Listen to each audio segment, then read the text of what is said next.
সব সময় পড়ার জন্য একটা আমল দিয়ে যাই।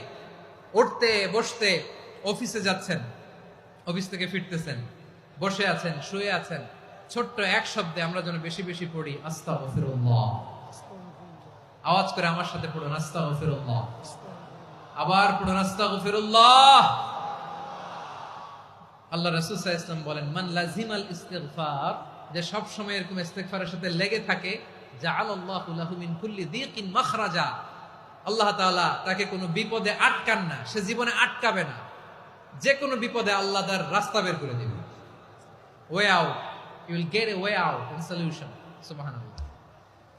ওয়া মিন কুল্লি হাম্মিন ফারাজা, দুশ্চিন্তা মুক্ত হবে। ওয়ায়ারযুকহু মিন হাইসু লা ইয়াহতাসিব, এমন জায়গা থেকে আল্লাহ রিজিকের বন্দোবস্ত করবে যেটা সে কল্পনাও করে নাই। আওয়াজ করে পড়েন সুবহানাল্লাহ। তাহলে মনে থাকবে আস্তাগফিরুল্লাহর কথা। সব শেষ কথা বলবো।